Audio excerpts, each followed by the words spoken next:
जय श्री कृष्ण। श्री राधे राधे।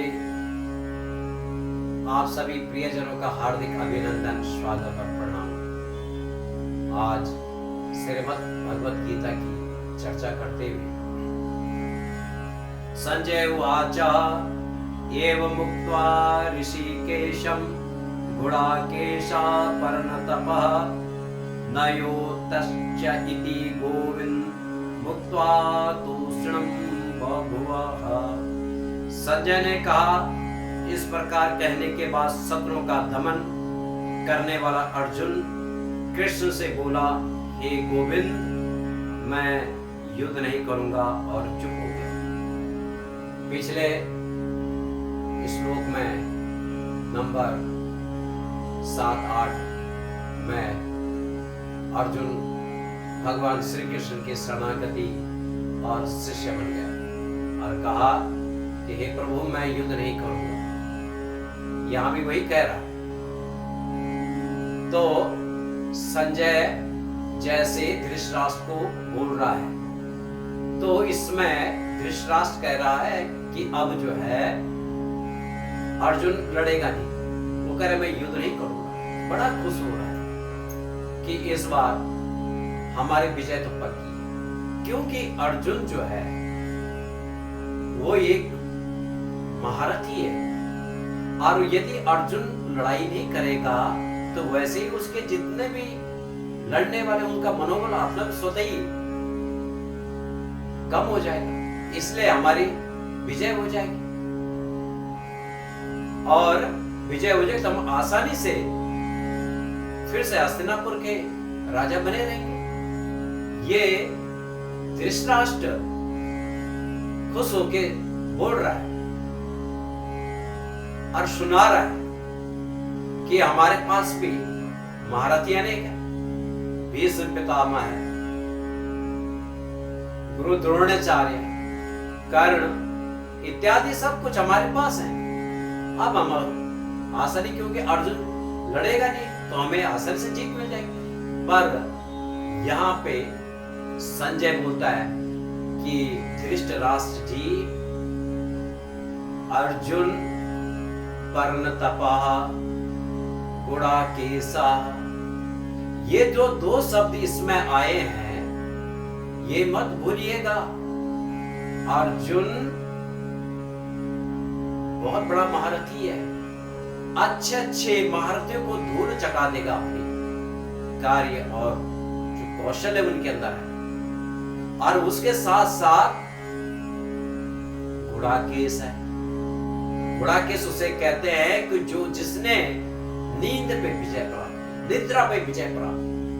निद्रा जो होती है एक तामसिक है। आप कभी भी सोने के लिए जाते हैं तो सो जा, अज्ञानता है उसके। आपको जब सोने के बाद कितना भी ज्ञानी क्यों ना हो, सब निर्लिप्त हो जाता है, कुछ याद नहीं होती, अज्ञानता बस सो जाता है। पर ये भूलिएगा मत, अर्जुन यहाँ पे पूरा निद्रा पे गुडाकेश है, जिसने नींद में विजय प्राप्त कर रखी है।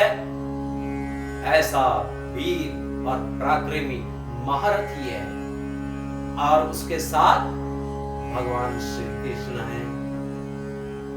कृष्ण नहीं है, शरणागति भी है, शिष्य बन चुका है। भले आपके पास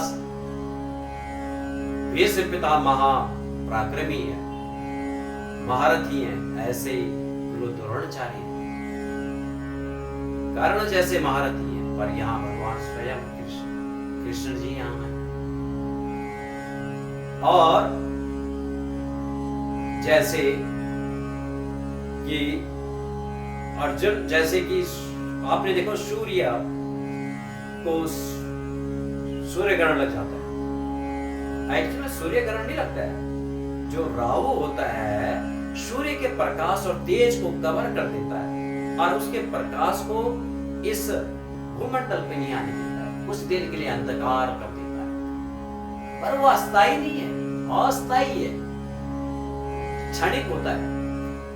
ऐसे अर्जुन के अंदर भी जो है आप देखेंगे अज्ञान है, शोक है, मोह हो रखा उसको, ये क्षणिक है। भगवान को अब उसने पूरी शरणागति, अब भगवान उसको आगे उपदेश देंगे, उसके अज्ञान को दूर कर देंगे। जैसे यहाँ पे सूर्य भगवान, जैसे कृष्ण है, पूरे संसार को प्रकाशमान बनाते, ज्ञानवान बनाते थे, ऐसे ही अर्जुन को भगवान कृष्ण स्वयं ज्ञान देके पूरी तरह से अज्ञान को मिटा देंगे। और अर्जुन को जो आपने देखो, अधिकतर पूरे संसार में देखेंगे, एक को छोड़ के दूसरा जो है मन से परेशान है, डिप्रेशन हो रहा है। हर किसी को पूछ लो, कोई नहीं को देखे मुझे डिप्रेशन हो रहा है। डिप्रेशन कोई बाहर की बीमारी नहीं है, मनोरोग कोई बीमारी नहीं, ये स्वयं अंदर की बीमारी है। हमारे अज्ञानता के कारण, हमारे शोक के कारण ये डिप्रेशन बना हुआ है। पर अर्जुन से सबको सीखना चाहिए। अर्जुन ने कैसे भगवत गीता को के सहारे अपने आप को इस अज्ञानता से, इस डिप्रेशन से कैसे मुक्त किया, यह हमें सीखना चाहिए। हर किसी व्यक्ति को भगवत गीता के सहारे अपने डिप्रेशन, अपने मन की बीमारी से दूर होना चाहिए। कोई हमें बाहर से कौन हराने वाला, हम स्वयं अपने मन से हार जाते हैं। शरीर कितना ही बलवान क्यों ना हो, और मन यदि निर्बल है तो आप हारे। तो इसलिए अपने मन से यदि आप मजबूत है तो कोई आपको बाहर वाला हरा नहीं सकता है। इसी प्रकार से भगवान श्री कृष्ण अर्जुन को अगले 11वें श्लोक से उपदेश देंगे और उसका सारा जितने अज्ञानता को दूर करेंगे। फिर से अर्जुन अपने कर्तव्य और कर्म के छात्र धर्म का पालन करते हुए आगे बढ़ेंगे, और हमें इससे यही पता लगता है कि हमें आगे इसमें कैसे बढ़ना। तो ये इस तरह का हमें भगवत गीता का पठन पाठन करना चाहिए, सदैव अपने जीवन को उन्नत और आगे प्रयास करना चाहिए। तो जय श्री कृष्ण।